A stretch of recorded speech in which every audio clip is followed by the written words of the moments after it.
Les mouvements de caméra, évidemment je les ai bossés en amont, en pré-production, et c'était minutieusement préparé pour que chaque mouvement de caméra puisse soutenir la réalisation, pour qu'il y ait un sens, et pour savoir quand rester fixe, quand faire un pan, quand faire un tilt, quand faire un travelling droite-gauche, devant, derrière, peu importe. Et ça, on va en parler dans cette vidéo. Bonjour à toutes et à tous les amis, j'espère que vous allez bien. Troisième épisode du making of de Rose de Chine, en tout cas de la bande-annonce évidemment de Rose de Chine, parce que le film, il va pas sortir tout de suite, il va être secret pendant pas mal de temps, parce que je ne connais pas encore l'avenir du film, et normalement il part en festival pendant au moins un an, et donc je reprendrai des making of dessus quand il sortira un jour, évidemment. Mais pour l'instant non, parce que je veux pas vous spoiler la suite de tout ça et tout ce qu'il y a dans le film, qui est vraiment qui a été vraiment un travail sensationnel de la part de toute l'équipe. Incroyable. Faudrait qu'on soit payé par contre, ça serait bien si on était payé aussi. Ah, ça tourne. Action. Aujourd'hui, je vais me concentrer sur les mouvements de caméra et cette vidéo elle est sponsorisée par Cartoni, le fameux fabricant de trépieds italien qui a tellement apporté dans le cinéma, qui est une notoriété qui est vraiment extrêmement reconnue. Je suis hyper fier moi de bosser avec Cartoni, de représenter aussi Cartoni. Tout est fait made in Italy. Et ça c'est absolument impressionnant parce qu'il y en a très peu aujourd'hui des entreprises familiales qui ont perduré dans le cinéma et qui font tout eux-mêmes et qui sont des passionnés.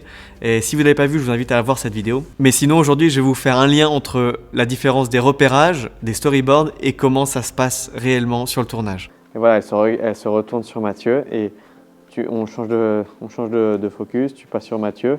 Je peux avoir un point sur Mathieu, s'il te plaît. Non, on fermera, on mettra un dolly d'1 mètre avec un 18 mm. Ah bah c'est mieux, hein. Des accros du coup, Alors je vous parlais de sens évidemment dans l'intro de cette vidéo. Bah oui, évidemment chaque mouvement de caméra est étudié minutieusement pour pouvoir faire en sorte que on appuie l'idée de la réalisation, on soutient peut-être un élément de la lumière, on soutient un élément du décor, on soutient un personnage. On va essayer de faire en sorte que ce mouvement soit utile à la compréhension d'une scène, utile à la compréhension d'un personnage. Et par exemple, je pense à ce personnage de Mathieu Mansart qui est dans son lit, où on est venu faire un travelling gauche-droite sur tout le plan, pour aller sur lui, pour découvrir son environnement, découvrir la chambre. Donc ici, je reste, il va se lever, on repart en dolly. Ah, c'est pas mal. Et il va se lever à la fenêtre. On coupe.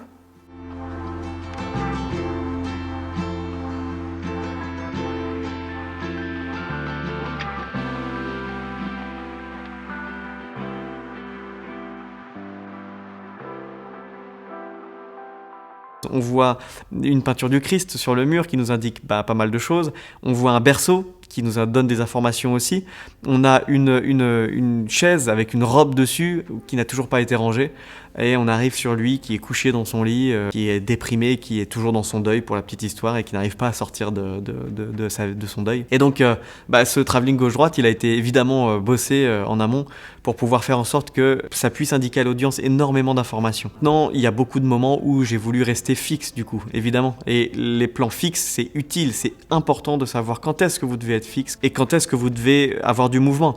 Et typiquement dans la réalisation, je voulais que le manoir soit complètement figé, soit complètement fixe, puisqu'il n'arrive pas à sortir de son deuil, puisqu'il n'a plus envie de vivre, puisqu'il veut plus sourire à la vie, parce qu'il est plongé dans sa tristesse et dans le passé. Et tout est figé du coup, tout est figé, donc il y a beaucoup de plans fixes à l'intérieur du manoir, beaucoup de plans fixes sur Mathieu. Il n'y a que ce plan séquence au début, où le gros plan séquence des salons, on découvre les salons avec le générique d'intro, c'est une exception, mais sinon c'est Rose qui va arriver avec beaucoup de mouvements. Donc, c'est Rose qui va arriver avec du travelling avant, c'est Rose qui va amener beaucoup de steadicam. Elles arrivent avec le panneau à vendre.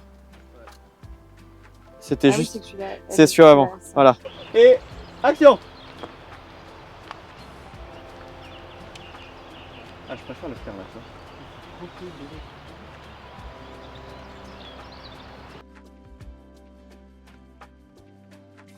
Et plus on avance dans le film, et plus on va avoir des mouvements de caméra intenses, c'est-à-dire qu'on passe en caméra épaule. Chaque fois qu'il y a une émotion pour Mathieu qui arrive et qui le sort un petit peu de son lit, on passe en caméra épaule. Et c'est pour ça que quand par exemple il y a ces plans dans le trailer qui court, où il se passe un drame dans le manoir, on est en caméra épaule et on a fait quelque chose de très organique pour montrer l'intensité de ce qu'il vit, le stress que ça peut donner et immerger au maximum l'audience dans le plan. À réfléchir évidemment sur chaque plan et donc dans le storyboard, avec avec mon storyboarder, on voyait ça sur tous les repérages, des mois et des mois en amont, où tout est millimétré pour faire en sorte que ça matche au mieux en fait, que ça soutienne vraiment bien. Et alors vous me direz, tu t'es pas planté, est-ce qu'il n'y a pas des erreurs? Bah si, il y a eu des choses où sur le tournage je me suis dit, ah bah non. Tu restes sur un plan taille, tu restes sur le plan taille, elle regarde, et ensuite on passe sur un travelling gauche-droite où elle est devant. Du coup ça colle pas, il faut que je change, il faut que je m'adapte. Bah non, là on va pas faire un travelling gauche-droite, on va plutôt rester fixe et avoir un tilt. On va aller chercher à la fenêtre Mathieu, et on va juste faire un tilt et avec un léger pan pour aller chercher Marie qui sort. 9 sur 3, troisième. Action! Arthur, va chercher Marie. Et c'est beaucoup plus simple. Et j'ai simplifié en fait au niveau du tournage. J'ai complexifié en pré-production et simplifié en production. Alors c'est bien quand ça se passe comme ça. Quand c'est à l'inverse, je sais pas comment c'est, mais ça doit être plus compliqué. Et action. Ok, stop. Yes. Ça passe en caméra B, insert. On continue. Tac. Ouais, Rose regarde à droite, enfin à ma gauche. Insère sur le truc. Le cam continue. Sur le dolly, on installe vite le dolly, on passe sur le dolly, on fait le tilt avec Mathieu qui arrive. Alors comme ça, vous venez de Paris? On n'irait pas. On est prêt? Et action!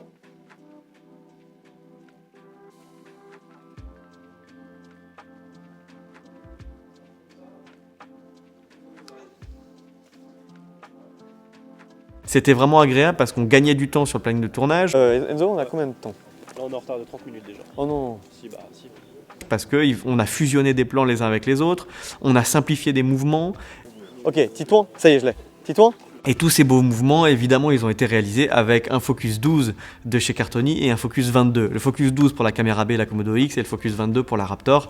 Et sans des trépieds de haute qualité comme ça serait pas possible d'avoir des choses fluides. Ça serait des choses à rattraper en post-production. Sinon, il n'y a pas besoin de stabiliser. Tout est tellement propre, tout est tellement beau avec ce genre de têtes fluides qui ont un système extrêmement complexe à l'intérieur. Et pour le coup, allez voir la vidéo d'usine parce qu'on le voit comment c'est fait. Qui fait que vous avez un trépied qui va vous durer 30 ans, comme il y a friction zéro. Ça n'existe pas la friction zéro, donc vous ne pouvez pas lancer et avoir la caméra qui tourne à 360. Ce qui évite les problèmes de trépied, ce qui évite d'avoir des trépieds qui vont casser au bout de 5, 6, 7 ans. Et un trépied, c'est vraiment la base du réalisateur, c'est vraiment la base de tout dans le cinéma. Pour moi, c'était important de travailler avec du matériel de très bonne qualité pour ce film parce que j'avais des ambitions et des exigences qui sont hautes. Et pour le coup, avoir des tilts et des pannes complètement parfaits, sans avoir à bosser des plans extrêmement longtemps, bah c'est hyper agréable parce qu'on gagne énormément de temps. Et j'avais mon cadreur, par exemple Axel, sur une scène où il avait un peu du mal parce qu'il fallait aller vite sur un mouvement où on tourne la caméra extrêmement rapidement. C'était dur parce qu'il faut utiliser le bassin, c'est des mouvements du corps qu'il faut utiliser, mais c'est pas une limitation matérielle, c'est de l'entraînement physique après, pour vraiment des trucs complexes. Bien. Et quand on n'est plus limité par le matériel, c'est là où la créativité elle permet d'avancer, donc c'était génial, c'était tout simplement génial. Donc vous avez vu qu'il y a beaucoup de dolly, il y a beaucoup de fixes, il y a des mouvements de panne, il y a des mouvements de travelling, il y a du main levée, il y a du kit épaule, il y a toute une richesse du coup de ces mouvements de caméra qui vont apporter une profondeur au film et qui vont soutenir ce que je voulais essayer de dire et d'avoir comme impression et comme rendu et puis comme immersion pour l'audience. Comme vous l'avez compris, du coup, j'ai décidé mes mouvements de caméra en fonction des personnages fixes la plupart du temps pour Mathieu, jusqu'à ce qu'on vienne réveiller ses émotions, qu'on passe en main-épaule, et du dolly, du steadicam pour tous les mouvements de Rose, de Charlotte, de Marie, qui apportent du mouvement, qui veulent essayer de faire bouger les choses en fait. Tout simplement. Les amis, 2 petites minutes pour vous remercier d'être sur la chaîne, vous remercier de tous vos commentaires, de tous vos likes, de votre suivi depuis toutes ces années pour certains, depuis peu pour d'autres. En tout cas, merci énormément et merci à tous ceux qui ont acheté ma dernière masterclass de direction photographique où je vous explique tous les secrets d'éclairage cinéma, de tout ce qu'on a fait, basé sur ce film Rose de Chine, mais aussi sur toutes mes publicités, sur des pubs en studio, de l'interview. C'est une masterclass complète, la seule en France aujourd'hui qui vous permet d'atteindre ce niveau en direction photo et de connaître tout l'éclairage pour améliorer vos prods. Donc merci énormément pour tous ceux qui m'ont fait confiance. Vous avez le lien dans la description pour ceux que ça intéresse. Achetez la masterclass. On continue avec Cartoni parce que Cartoni, grâce à ce genre de trépied premium, évidemment, le Focus 12, c'est quand même un certain coût, évidemment. On est sur du 2800 € hors taxe, c'est-à-dire branche et tête. des têtes d'ailleurs de 100 mm, comme vous avez pu voir sur les dolly, ou que vous venez fixer ici avec la petite rotule en dessous, qui est beaucoup plus pratique pour faire la bulle, pour avoir l'horizon droit, et pour aussi pouvoir parfois, quand il faut, faire du Dutch. Je pense à cette scène en voiture. Bon, là c'était pas fait sur trépied, j'étais à main levée, mais je pense à ça et j'ai adoré cette scène. Moi, c'est une de mes scènes favorites parce qu'elle était vraiment agréable. Et si j'ai décidé de faire un Dutch angle, c'est pas pour rien. On est prêt? Ouais. Allez. Et action.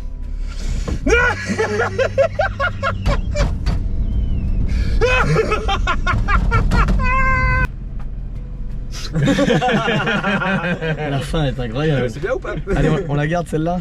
C'est justement pour intensifier la folie un peu de ce personnage qui incarne le matérialisme. Vous verrez dans le film, et que j'avais besoin d'amplifier. C'est tout droit, je trouve que ça devient plat en fait cette scène. C'était important de casser l'horizon. C'était important de partir en Dutch angle parce que ça montre, ça renforce sa folie, je pense. En tout cas, voilà, j'ai essayé. Bref, l'utilisation des cartonniers, vous pouvez enlever du coup le spider qui est en dessous, qui tient les branches pour pouvoir mettre le trépied quasi à plat. Alors il ne sera pas à plat évidemment, aucun trépied ne peut être à plat quand on est sur des bols, mais quasi à plat pour avoir des plans rasants. Vous pouvez aussi poser la tête sur un support de tête pour avoir des plans fixes au sol. Ça évite de mettre un dolly et de le retourner, comme on peut faire aussi. Et ça c'est pratique, ça c'est génial. Donc pour votre prochaine vidéo, pour votre prochain court-métrage, votre prochaine pub, pensez en amont à chaque plan. Comment est-ce que vous pouvez connecter les plans les uns aux autres avec le mouvement aussi? C'est-à-dire que si je commence ici sur un travelling arrière, machin, et ben peut-être qu'il y a un plan d'insert que je vais pouvoir continuer en travelling arrière. Pour continuer ce mouvement, pour continuer à être dans le flow, dans ce rythme, et avoir des choses douces. Parfois, il va falloir mettre de la cassure de rythme pour pouvoir peut-être replonger l'audience qui s'est un peu évadée, ou peut-être essayer de tenir en fait l'attention de l'audience.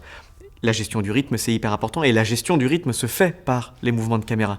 En plus des dialogues, des jeux d'acteurs, de l'intensité de la scène, des mots qu'on prononce. Mais les mouvements de caméra, c'est vraiment la base du chef opérateur qui va réfléchir avec le réal. Alors moi, j'avais les deux casquettes ici. Quelle est la meilleure façon de raconter ce qui a marqué dans le scénario, quoi. Et ça, c'est pour moi, je trouve que c'est quelque chose d'unique. Et c'est pour ça que je remercie énormément Cartoni de m'accompagner. Si vous avez les liens dans la description, si les trépieds Cartoni vous intéressent, je vous laisse regarder sur TRM.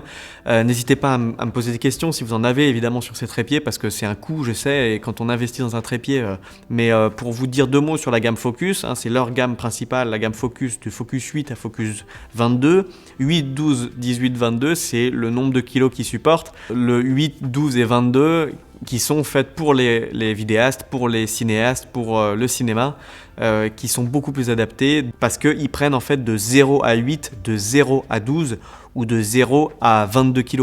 C'est-à-dire que si on met juste 1 kg dessus et qu'on incline la caméra avec, eh bien elle restera sur place.